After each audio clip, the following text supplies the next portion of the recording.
Classic Car and Driver is brought to you by Midas. We do that.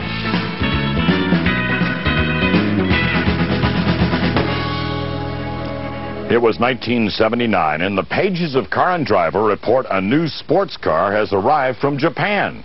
It was the RX-7 from Mazda that showed up and started winning races and winning fans. Even though in the early years, hardly anybody understood how it made all those horses in that strange engine with the rotors.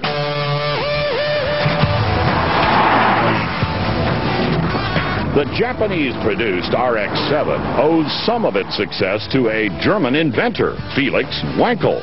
His bold new rotary engine design was licensed in 1961 to Mazda's parent company, where it was developed and tested for the small Cosmo sports car of the mid-1960s. It was later used in various economy cars exported to the United States.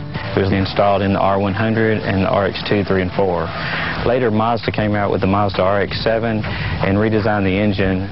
Mazda recognized the overseas success of the Datsun 240Z, and to get their own foothold in the American market, Mazda knew they would have to come up with a genuine two-seat sports car, offering high style, top-notch performance, and quality, all at a low price.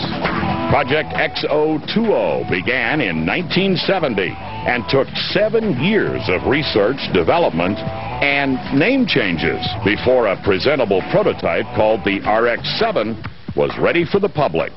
Its performance and its $7,000 price tag made it a huge hit.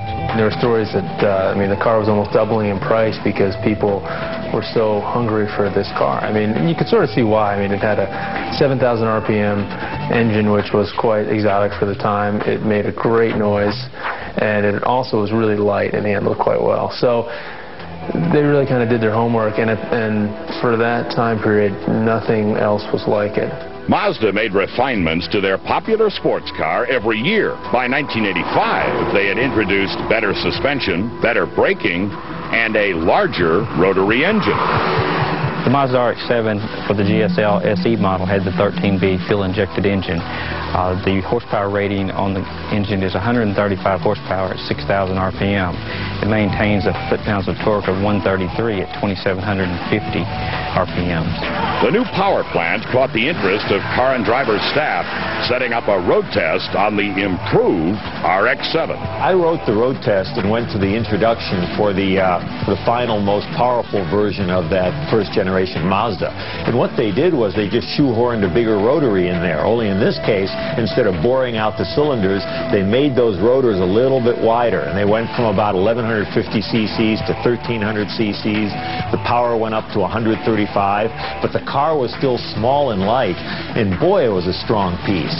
Chubba wrote in his review that the RX-7 sings an irresistible song, begging to be revved to its red line and thrown into corners, and it communicates the joys of the sports car experience to its driver.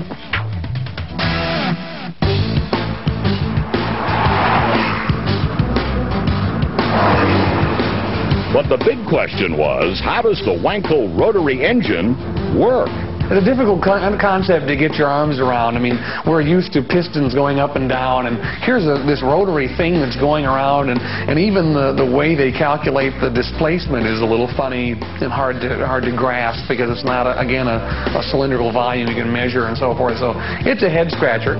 It has the same principles of a piston engine. A gas and air mixture enters the intake. The vapor is compressed until it is detonated by spark plugs.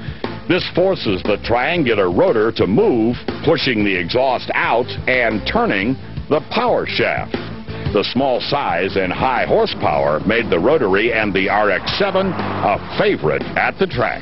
Mazda went to Daytona with the RX-7 in the late 70s, and two of them, I remember this well, running in the GTU class, then GTU class, GT under 2 liters, and they astounded everyone by finishing 5th and 6th overall, and of course absolutely dominating their class. And when there's racing, there is the aftermarket. The aftermarket products that are available for these cars, even 10 years ago, we were adding exhaust systems and headers and air filters. Today, there's a whole new avenue for it. We have companies that develop turbocharger upgrades, aftermarket exhaust systems that make the horsepower sometimes twice or three times the original horsepower rating. Mazda ceased production of the RX-7 in 1995, mainly because they couldn't keep the price down. Not many customers would pay $40 grand for an RX-7. But Mazda is trying for a comeback with the new RX-8 to be released in 2003. So the Wankel rotary engine lives on and owes its survival to the classic RX-7.